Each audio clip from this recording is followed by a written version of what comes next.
It finishes Real Sociedad 2, Barcelona 1. So who would have thought, after everything, after all the criticism we've thrown at Real Madrid, there's only 1 point between the top two now in La Liga as we welcome in Luis Garcia. Craig, I want to start... What a great title race. Xabi Alonso, you must be thinking. I know. Luis, Xabi Alonso must be thinking, maybe I could have won this league. I feel like we've seen a lot of dull games across, like the Premier League, that, you know, hasn't quite had the spark in entertainment. And I tell you what, hasn't had the quality.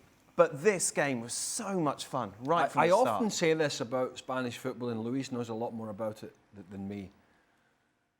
I do feel, and Real Sociedad are one of the bigger teams, but they're having a poor season. I do feel, outside of Barcelona and Real Madrid, the other teams who have nowhere near, and I'm not necessarily talking about, you know, Athletic Club and Real Sociedad, but they have less money than similar-sized clubs in England.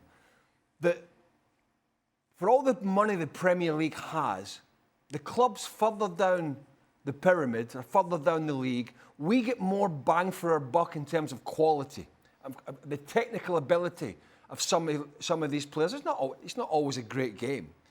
But when you watch some of these Premier League games from mid-table to below, some of these teams, it's just about sitting in. It's about survival. And what we see from a lot of the Spanish games, if you watch Real Madrid playing Elche and Vallecano and Celta Vigo going to the Bernabeu, I know they're having a better season this year, but it's not too long ago, I'll go back to the Rafa Benitez, when they were sitting just out the bottom three and playing terrible football. And what we got today was a team who's not playing well in Real Sociedad, in San Sebastian, but they are a big club, and they have changed their manager, given bang for their buck. Yeah. The technical, and yeah, they were under pressure, and Barcelona didn't play badly. That's the strange thing. They did not play badly. This game was just bonkers. And yeah, Real Sociedad were defending for their lives at the end, but for the bulk of the game, and certainly long parts before they went down to 10 men, they were trying to take the game to Barcelona, and that made it so entertaining. And I don't think Hansi Flick can sit in that dressing room and go, right, that's unacceptable. Yeah. Because they did 95% of the things correctly. Yes, they've given up 2 goals. And when you score a goal, as they did to get back in the game, you've got to be more switched on than they were. They were not, and they got punished. But Barcelona did a lot of really good things and just never got their just rewards for bad finishing or great goalkeeping or offsides or whatever it was. That's just not their day. And Real Sociedad can be really proud of what they gave. And, you know, from a La Liga perspective, that was a quality football match. Yeah, if you wanted to sell someone just on football in general, this would be a great 90 minutes to show them, Luis. Yeah, definitely. And we were talking about Pellegrino, Matarazzo arriving to Real Sociedad. Real Sociedad was kind of going with the flow, drifting there in the river, not playing well, not giving results. A team that normally is built to try to fight for European competitions with a lot of quality, but no idea, no philosophy, not football, something that we all love. And definitely we saw a big change. And I totally agree with Craig 100%.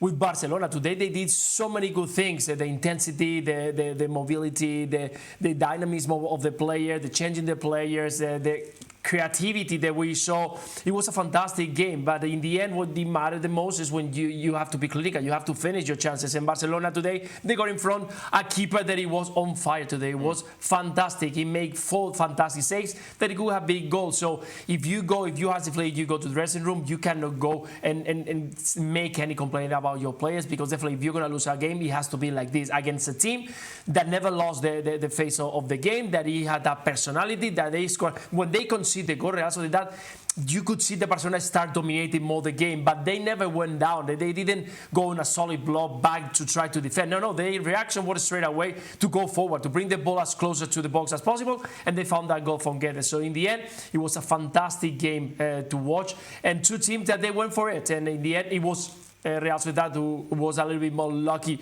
in the last there into the box, but Barcelona did such a great job. So what a race we got now with Real Madrid just 1 point behind Barcelona. It's funny though, I can see Real Madrid fans sitting at home going, oh, if they'd lost 2-1 against Real Sociedad, you'd be killing them. Yeah, but we'd probably have sat here and watched a most boring Real Madrid performance that had no dynamism about it, that had no energy about it, that didn't have let's be honest, that game had us on the edge of our seats. I said at half-time that that pressure will have to tell, but it didn't. But it didn't make it any less exciting because the chances were just end to end, but particularly at one end, at Real Sociedad's defensive end for the bulk of it. And that's the difference, I think, when Hansi Flick goes away and when Real Madrid have gone away recently, in victory and defeat, and they've looked at themselves in the mirror and said, what was that game all about? It was about result, but not performance. This game today, and it is a results-driven business, of course it is, but this game today didn't go Barcelona's way. But if you can tidy up those couple of things defensively, which is a big ask because it's been a weak point for them, or can be a weak point for them, there's nothing to suggest if they continue to play like that, they will miss the amount of chances that they missed. And they won't put teams away. The chances of them playing like that and not putting teams away is very slim. So there wasn't a lot wrong with Barcelona's performance today. They come up against a side that was prepared at times to go toe-to-toe with them and probably had their best performance of the season. And sometimes you get games like that. They're at the top of the league. I think it's a mini wake-up call that, there is a title race still on. But in terms of performance from Barcelona, it was exciting to watch. But in the end, you cannot deny Real Sociedad dug in there for the 3 points. Do you think the Real Madrid fans who whistled yesterday are sat at home going, maybe we should support this lot because they can win La Liga? Yes, of course. What it matters the most is to look at the table after the weekend and be proud that you managed to get a good result, even though that it wasn't the best performance. There's some bright lights in the second half with the newcomers, with the Goalless and Masantono and Ceballos. But definitely, you have that hope that you are just 1 point behind and you can win a trophy or 2 trophies if we talk about Champions League. Definitely, Real Madrid is all about the spirit. It's all about the history of the club. And even though when they are not delivering good performances on the field, they are always going to be dangerous, always going to be fighting for the trophy. So, yeah, I don't want to lose to say that Barcelona, because they lost today, they won, I think, 11 games in a row, and they are in a fantastic moment. Just if you play 10 times this game, probably 9 times you're going to win it. Today, it was in the side of Real Sociedad. They will really deserve it. So I'm not concerned about Barcelona performances because I expect them, if I'm Hansi Flick, to go there and say, listen, guys, just keep on going. Just do exactly the same in the next game because it will go in our side. If Real Madrid win it, though, does Alonso come back? Because half of that is his. Is he on the sort of victory parade bus going? Yes. Hey! No, he's got to get up halfway. He's got to get but he has to get Carlo Ancelotti's sunglass and cigar. Yeah, most definitely. But yeah, it's going to be. Look, I think if I'm Arbeloa at Real Madrid, it's a big task. It's a big job, obviously. That goes without saying. But as a player, when you're in a very tight title race, and you're not playing well, and you go through these periods in a season where you have a period where the team's not winning, the crowd turn. The crowd turn on you. I had it at Celtic in the battle with Rangers. The crowd turn because they think you're going to bottle it. You're going to chuck it away. And so you have these periods, and for Real Madrid it's been an elongated period, probably most of the season, where the crowd get on your back. They really get on your back. And at that moment you either puff your chest out and roll your sleeves up, or you hide. You hide. We've seen it. Players will hide. They won't be shown for the ball as much. And so there is this pressure that Real Madrid are under. But the one thing that you want when you haven't played well is to know that you still have an opportunity. You look at Atletico Madrid, for example, they won today narrow. I looked at the league table. There's about that much of a chance of them being clinging on. Here we have Real Madrid, who have not played well, who have had turmoil, who have sacked a manager, who have just lost a cup, who have had the crowd turning on them, and yet they're 1 point behind. If that doesn't inspire a dressing room, I don't know what will. I mean, if I'm 15 points behind and I'm Real Madrid, I'm not coming out of my house. I'm driving to training. I'm doing my stuff. I'm playing the game. I'm going home, right? I'm keeping my head down. But they're 1 point behind. There is a massive opportunity here to turn around the season. Barcelona are the better side to watch. There's no doubt about it. They are the entertainers. They are exciting. They have some guys that will turn the game on a dime. But that doesn't mean they're going to win this league. And Real Madrid, you may say, looking at that table, have made the right decision for both Alonso and for the team to give themselves a chance to peg a gap back that is unbelievably only 1 point. Luis, we'll say thank you very much to you, mate. Of course, Luis will be back midweek as we'll be turning our attentions to the return of the Champions League, of course, in 2026. There was one other game, though, in La Liga that we were focusing on, Atletico Madrid. Oh, just a reminder then, ESPN FC more on FaceTime. YouTube. More FaceTime. There you go. Be sure to check out the content. As Senegal are the winners of the African Cup of Nations, defeating the hosts, Morocco. What an extraordinary end to the game, Colin.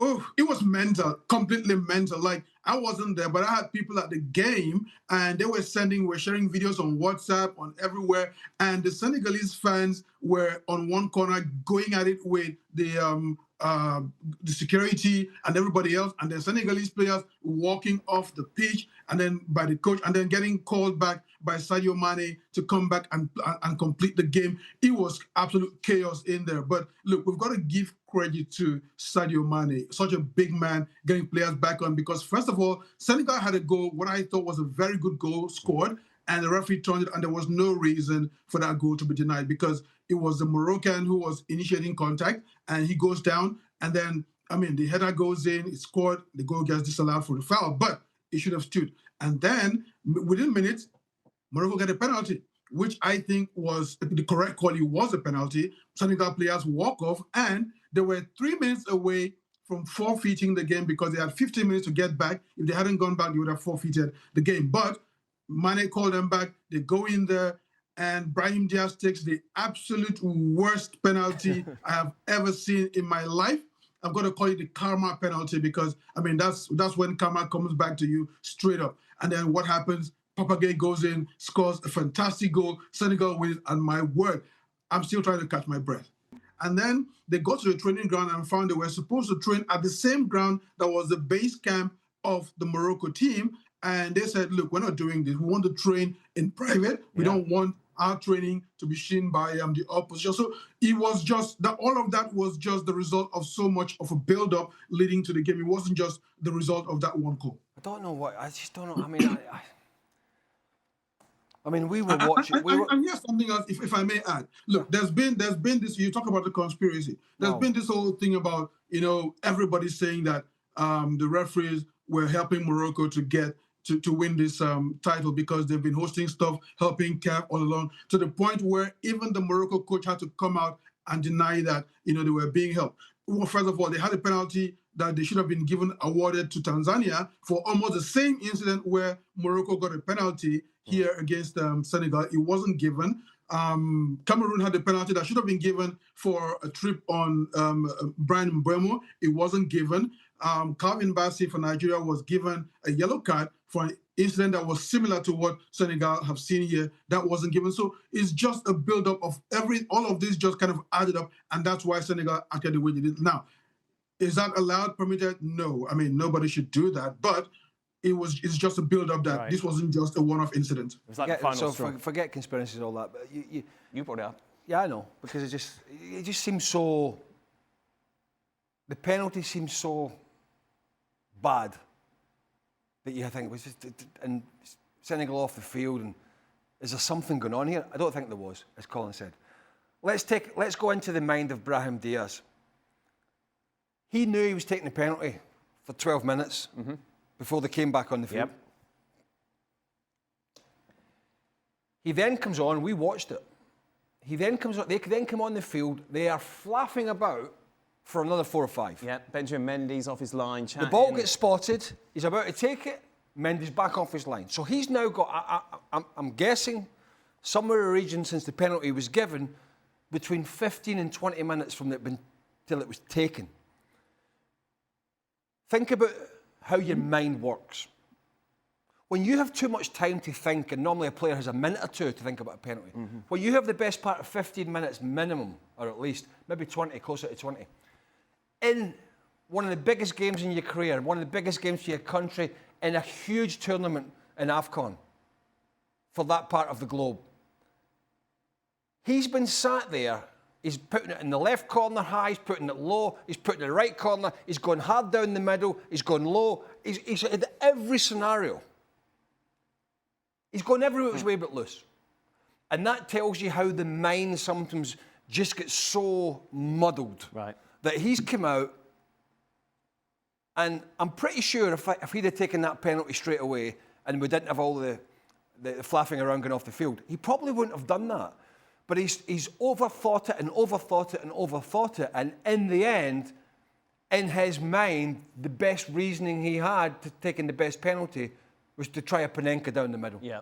And I think that is a classic case of a player, and Frank may agree or disagree, when you have that amount of time, when you have that amount to take a penalty in a game that doesn't mean a lot, it's neither here nor there.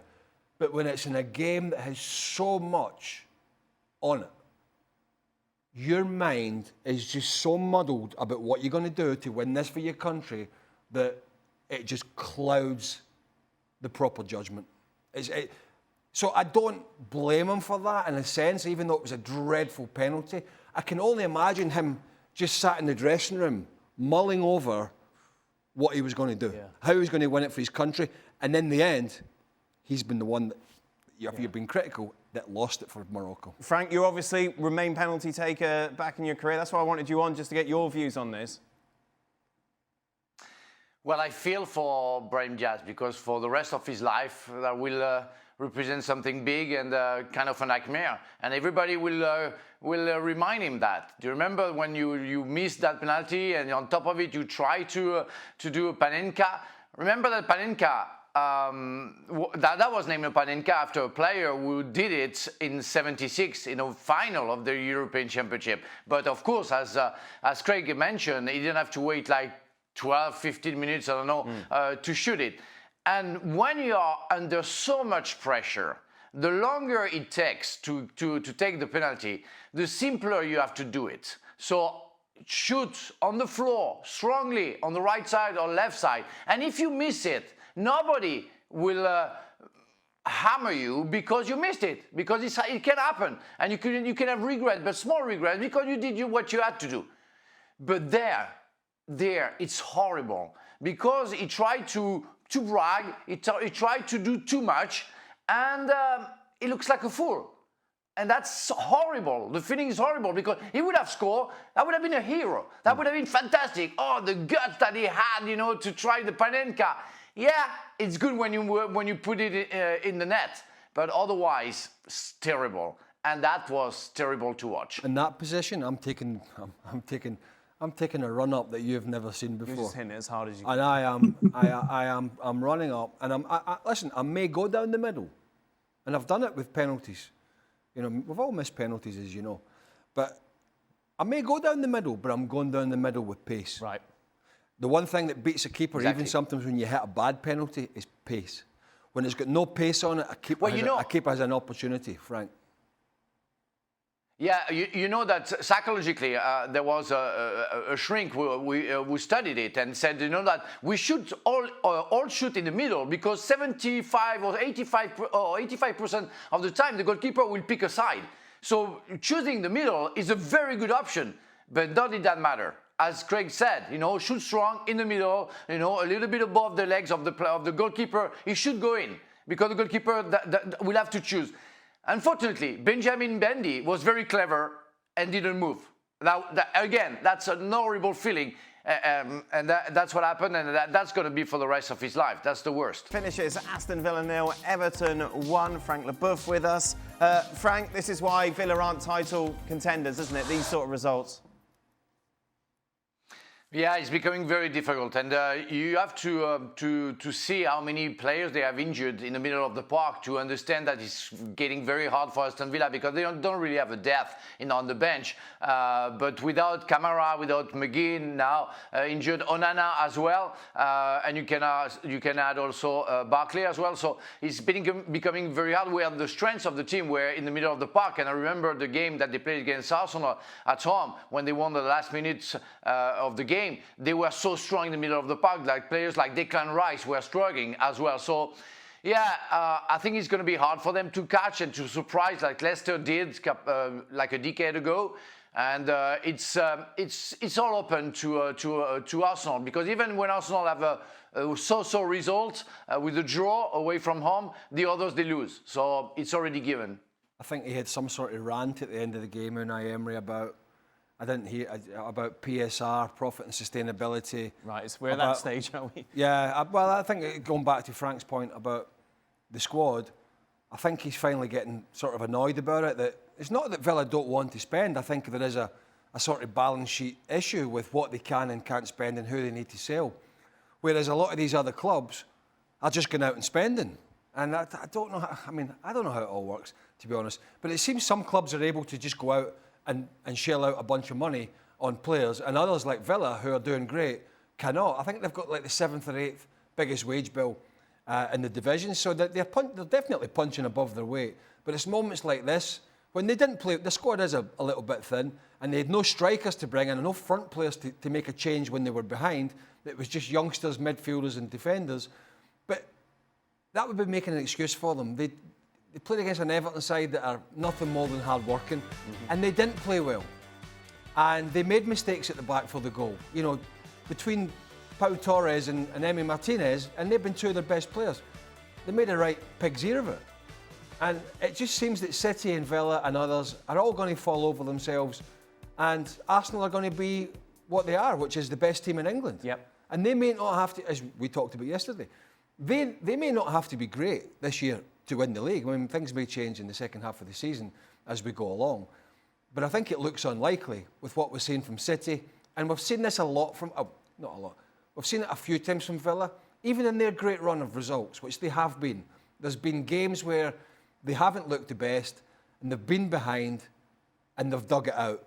And I always say, that's great for team spirit and stuff like that, but it generally has no longevity. I mean, Leverkusen did it with Alonso a couple of years ago. They dug it out and they dug it out, and all these late goals, and they won the league. But it's few and far between that you can play like that and continually come back and win games and go on and win a league. And I think that's one of the reasons, apart from the squad, why Villa, if they get in the top 4 or 5, I think it's been a very good season for them. As Craig said, like maybe a few seasons ago when you've got Manchester City on your tail or Liverpool when they're in top form, Frank, you could see a scenario of one of those sides going on a run, really putting pressure on Arsenal. But it's very difficult, isn't it, to see City, Chelsea, Villa winning, for example, from now till the end of the season and really putting Arsenal on the ropes. Yeah, you're right, Dan. I think it's almost impossible because we know that a lot of inconsistency have been shown during this year and last year as well, and which says a lot about the level of the Premier League as well. I don't want to make a statement, but we don't have a race. We see strange results sometimes. You know, when you see Liverpool yesterday and you see Manchester City as well, you know, being smashed by Manchester United, like there is such a level of differences between the two clubs, which is not the case. And you say, well, it's impossible. You see Chelsea having good results and suddenly losing with crazy manner. It doesn't make any sense anymore. And the only team who have consistency, which is Arsenal, is doing okay, doesn't need to push too much to get points days after days. And it's true that before it wasn't the case. We had a race, we had something that we could believe that it would be crazy until the end. And like last season, like Liverpool last season, Arsenal is getting points without fighting too much against the others because they're losing all their games. And remember last season, the end of the season of Liverpool was quite appalling, but they were so easy comparing to the others that they got the title, and they would be the same for Arsenal, I think. Is there anything to this fact that's doing the rounds, that there's been more 0-0 draws this season than there was the whole of last season? I don't know why, but the Premier League at the moment for me, certainly outside, well, even outside Arsenal, the rest of them, but when you get down to sort of 6, 7 and below, and when you get to mid-table, it's just too mediocre for me. Compared to other leagues, the amount of money generated by the Premier League that is distributed from TV companies and the commercial side down to these clubs is billions. And what we're seeing from a lot of these teams, certainly in England, it's a survival league. And they play a lot of them like it's survival because it's about the money. And we see a lot of this, just parking the bus and working hard. And I tell you what also doesn't help, and I think we're seeing a spate of this in England at the moment, is when the top clubs go to Europe and pilfer their players and sign the big players. Yeah, it strengthens them, but it leaves the others relatively strong.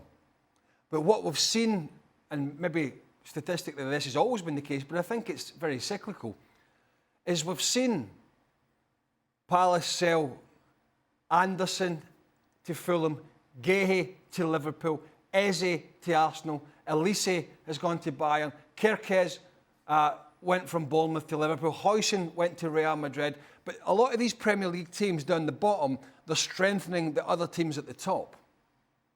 And so that weakens them and strengthens the others. Hasn't that always been the case? Well, though? yeah, but I think I'm seeing it seems it is, and it's certainly when I was in Scotland, that was always the case for years and years. The Celtic and Rangers went out and bought out all the other best players from all the clubs, and that's why nobody has won the league in Scotland apart from Celtic and Rangers for 40 years. It's dull and it's boring, and Hearts may change it this year, but there has been a lot of weakening by the big boys, Semenyo and Gay. They've just gone to Manchester City. You know, Mateus Cunha, world's best player, goes to Man United. So it has been sort of difficult for some of these other clubs, and Oliver Glasner was off ranting about it yesterday.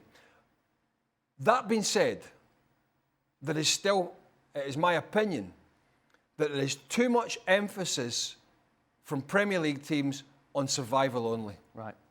And to me, it affects the product. And if we're being honest about it, the bulk of the teams in the Premier League, technically, are extremely, extremely mediocre for the budgets that these clubs have compared to the budgets of similar clubs in Germany, in France, in Italy, in Spain. And I think a bulk of those leagues have got technically better teams in the bottom half of the leagues with budgets probably not even half the size.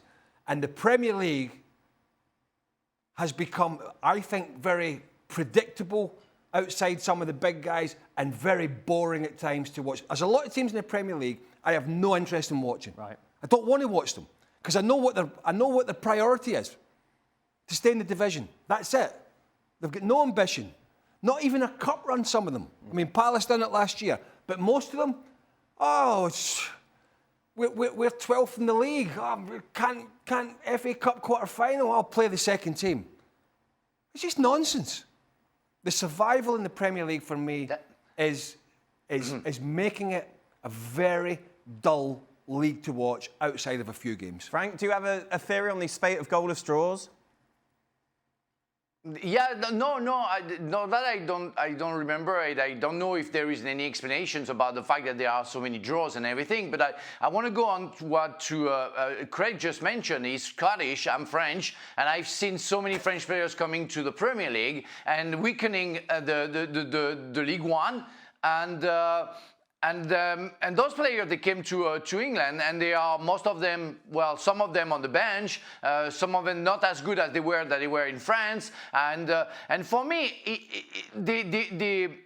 it makes the club in France being weaker because they don't have those players, but it doesn't make the big teams bigger and stronger, because we see Paris Saint-Germain getting better. We see Marseille, where their best player is Greenwood. Greenwood is not wanted anywhere in the UK for certain reasons, but he's the best player. He's very good. But we have to go to find other players who are not wanted, to make sure that we are good. And we're going to see what's going to happen against Liverpool on Wednesday with Marseille.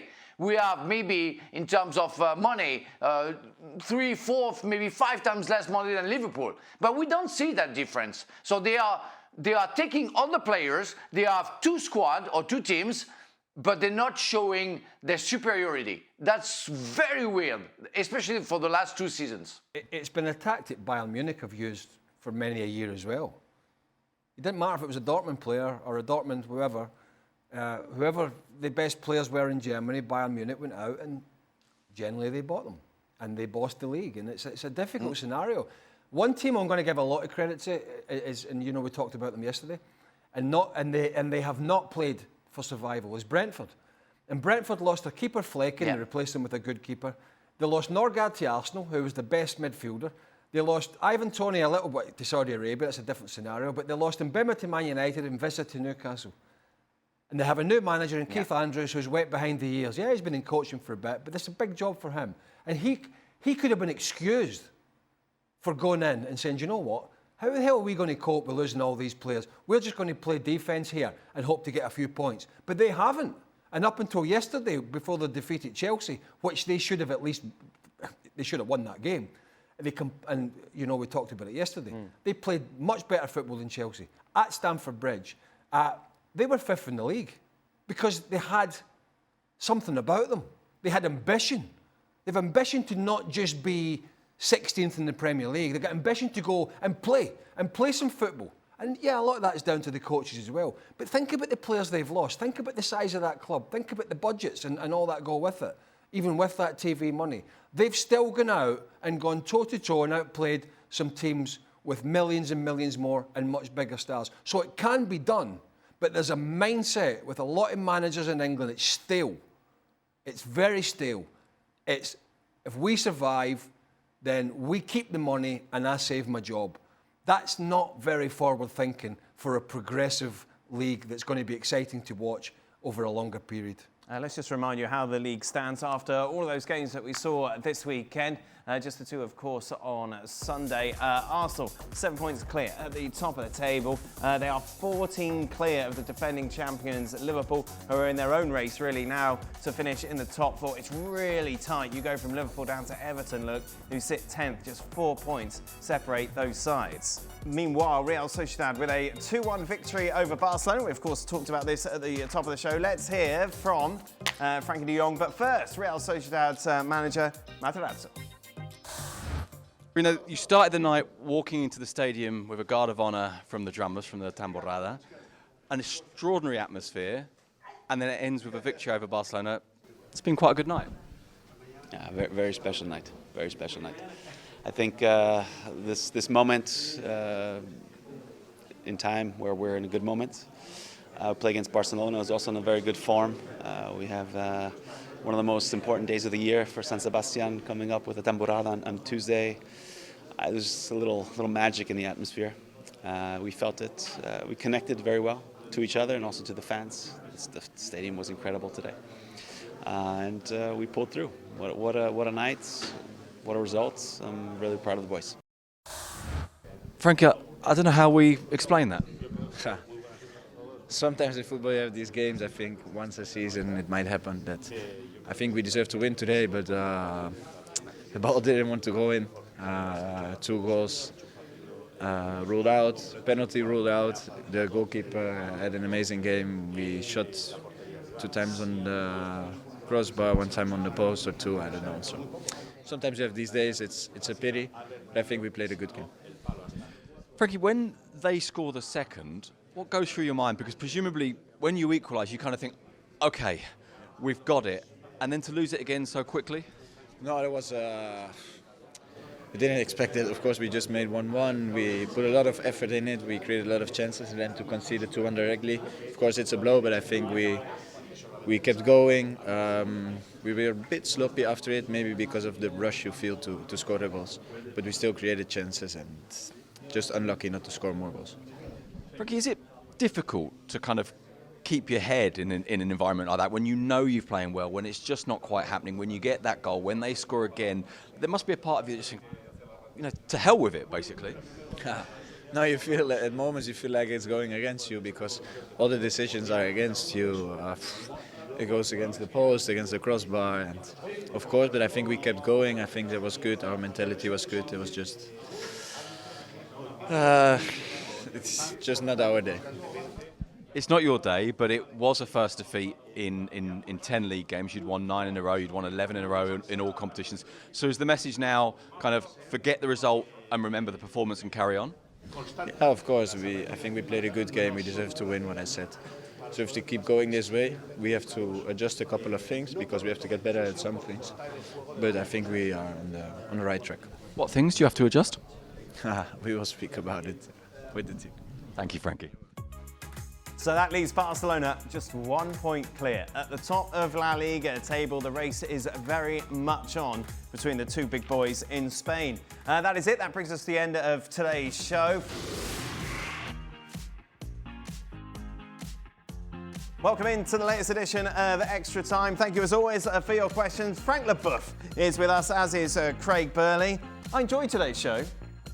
I don't know if anybody else did, but it was good to talk about what was going on the pitch, wasn't it? Like the African Cup of Nations, lots to talk about. Barcelona, lots to talk about. We're not speculating about managers or futures. It was cool. I liked it. No, well, there was, you know, obviously. Well done, me. I've enjoyed today's show. It's all about me. No, I mean, but you know what I mean? Wasn't it nice today to talk about? The Barcelona game matches? was just an amazing game that obviously lost to Real Sociedad. But it was. I mean, there was so many decisions in that game. There was offside goals, offside penalties, crossbars being hit. It was end to end, and then it was the sort of controversy of the AFCON. Yes. And all that went on. And the penalty and just the story around it. And I mean, because let's be honest, if we didn't have that. We had Wolves 0, Newcastle 0, and Aston Villa 0, Everton 1. We were absolutely screwed. We'd have had to show Frank's highlights from Dancing with the Stars, which of course was short enough anyway. Anyway, right, Frank, how are you? I don't even, have you seen it? I don't even answer anymore because I gave up. I gave up with that guy. He even talks when I'm not there, saying that people are going to be happy or not to see me, whatever. I've got to be nice to Frank. I asked him for 4 tickets for a match. When's that, in March? So that's all right, don't worry. I don't expect anything from you. Yeah. A match? Brazil are playing France at Gillette, and the family want to go. It's a lot of money, so I thought Frank... And what's he got? Well, because he won the World Cup with France. Surely he's got someone he can call and say, look... No, because he's burnt all his bridges. How did he... He's not you. All right, fair enough. Do you think if you rang Celtic for some tickets... Yeah, Celtic's not a national team. Well, so? I wouldn't ring Celtic. I wouldn't ring Chelsea. No. I wouldn't ring Derby. Would you ring Scotland? What, is there one big four in Scotland? You just ring the whole country? If Scotland were playing Brazil, I'd say, Craig, do you mind can you make a call for me to get some tickets? Well, I'll tell you the answer. It's got 2 letters. No. No, I would not call. I wouldn't call. That's not... You would for me. No. Yes, for nobody. I wouldn't do you it for me. Yes, you would. No. Who do you ring? I don't know. The helpline? Tickets to Scotland, please. You know, you played with Steve Clark. The good thing is, the good thing is, Craig. The good thing is, it's going to be Brazil-France. Correct in Boston. Yes. Friendly game. Exactly. Correct. So we don't. Everybody knows that Dan's wife is Brazilian. Yeah. So she's going to be in the middle of the French fan. That's you know. fine. No. So she's going to be. She's going to have a very nice experience to how to behave in the middle of French people. You know, when you are losing a game. Right, well, there we go. It's going to be very How interesting. many tickets can you get out of interest? Just right to Frank. By the way, Craig has got red fingers. Do you want to explain your red fingers? I'm not sure. I'm sure we can get So what happened? Yeah.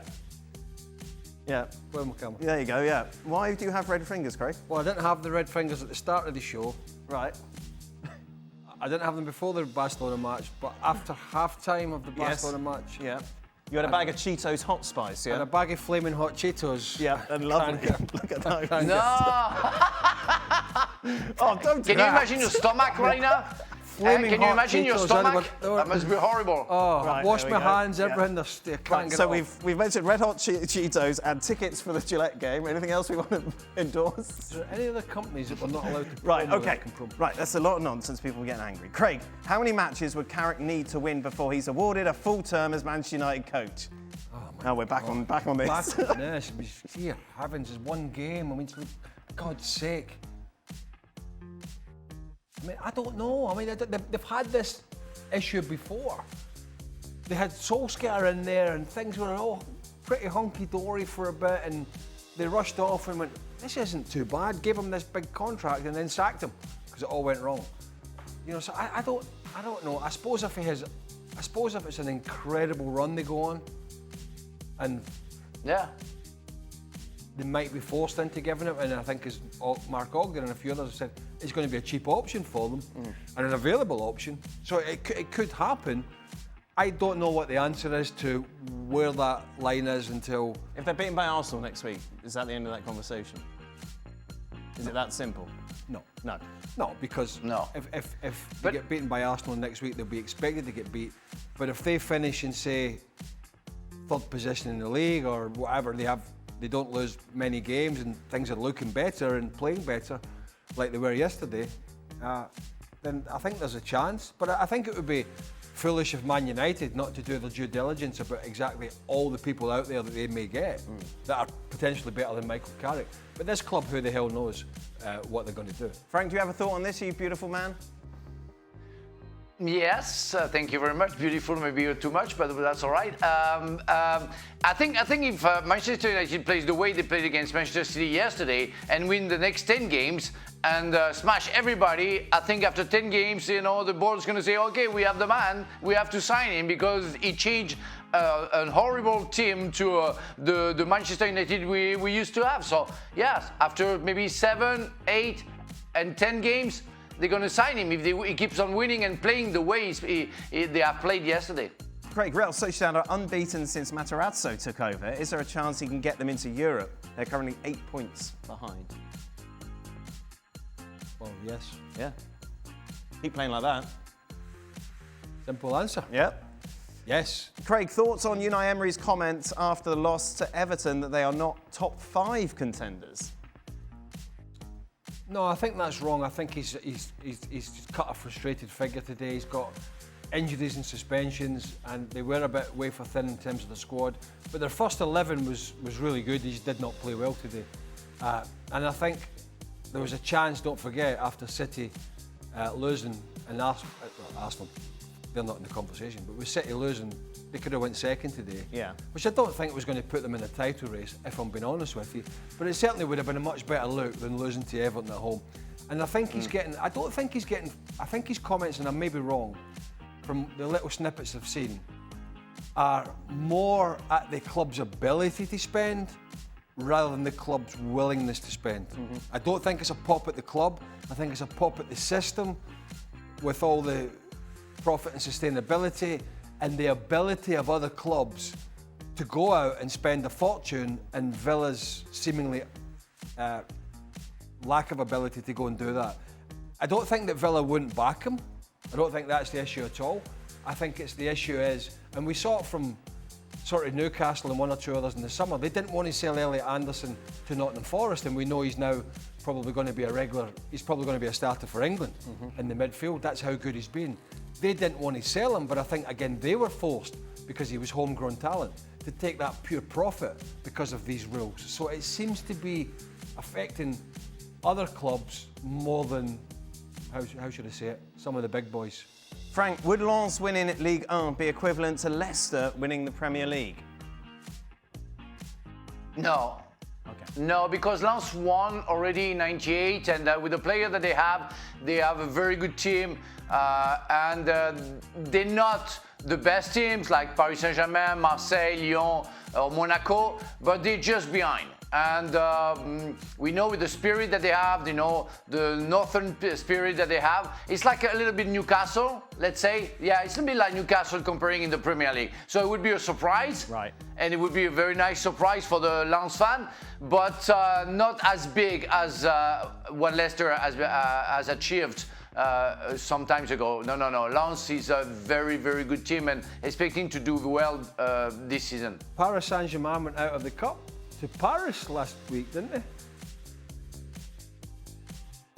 Sorry, Paris are second, right now? So is that your question? I didn't hear what you said. Forget it. No, come on. PSG went out of the Coupe de whatever it was to Paris last week, right? Yes, I don't know. I don't follow the League One, so I don't know what you're talking about. Well done, Craig. Hold on, I'm asking him about he's told me he doesn't know. Well, he clearly doesn't know. I don't know. PSG. I don't know because we just. PSG got knocked out of the cup last week. Oh yes, they got knocked out of the cup. Sorry. So yes. Yeah. Sorry. Oh my God. Oh, sorry. Yeah, but your Scottish accent is very hard to understand you. You know what I mean? Yes. I completely understand you, just got out. Yes. Yeah. Yes. I just remember Frank is speaking his second language, so don't be rude to him. Huh? Craig. What? Yeah. Don't be rude to Frank. No, I've been rude to Frank be nice to Frank. for 20 years now. He's a lovely man. You know, he's an actor. That's not what you say about him when he's not here. He won the World Cup single-handedly. It was impressive. What are you trying to do? What are you trying to do, you Dan Thomas, right now? See how you can tell. By the way, you can tell he's made a full recovery. He's chirpy. Shut up. Oh yeah. Craig. He's at his best. Yeah. He's really at his best. Yeah. Eddie Howe has often escaped criticism this season, even when Newcastle have underperformed. Why do people keep showing pictures? Here's a question for you. Right, what are people showing pictures of? Right, here's a question for you. Here's the thing. Right, my wife My wife. went out for lunch on Friday. Yeah. Okay. With Stevie's wife. Right, okay. And they were sitting looking at pictures Yes. of your liver. And what's the World Cup? I'm being serious. What's the... I mean... And they went, hold on. They went for lunch, and what did they order? Wow, yeah. Well, not liver. Chopped liver. Well, what a lovely, what a lovely conversation. I bet they were going, oh, I bet Burley's is like this. I bet Well, no, she Greg's- said to me today, she says, I saw Dan's liver the other day. I went, what kind of things that? just walking past. It's like, Hi. I know you were showing pictures. I didn't look. No, I you don't want don't wanna look. No, I'm a No. bit squeamish like that. Yeah. I don't want to see it. No. But Friday, Yes. lunchtime, Yeah. two That of was them said, that was a picture of the new one or the old one? Yeah, which one was it? I don't know, I walked out the room at that point. Okay, right. The old one, I think. All right. Right, let's get through me completely. Sclerosis. For Craig, Eddie Howe is off. My new one is actually in the mid of the surgery. So while they're doing the surgery, you've got my torso is completely open, and you can see the new one inside. It's weird. It's like freaky to see. But anyway. Yeah, and that's his best. That's his best side. Okay, sorry. For Craig, Eddie Howe has often escaped criticism this season, even when Newcastle have underperformed. Surely this is the time to question Howe after a result at Wolves.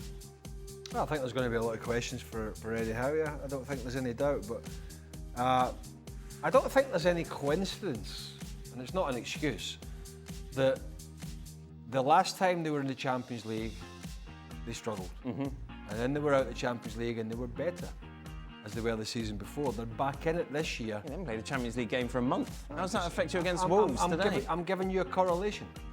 I just feel you give him a pass because he's British. Like, I think He's it's English and I don't like English people. Right. Well, that's a lie. I lived most of my life in England. Okay. I don't like you. Right, that's fair enough. No, I do think, yeah, I don't know what the scenario is at Newcastle, what they're, you know, I don't know with these clubs, when you sit in the boardroom and say, that's the goal, and that's the ceiling where we should be. And if we get above it, that's a good season. If we fall below it, then that's not good enough. I honestly don't know what the Saudi Arabian ownership of Newcastle, I don't know what the goals are set for Eddie Howe, but that's certainly not a good result today. Nope. That goes without saying. Final question, do you get to avoid shoveling, Daniel? No, I don't. I am back on shoveling duty. Right, here's the There's deal. no sympathy. This is where you're in your Stevie mode. Why? Pay somebody.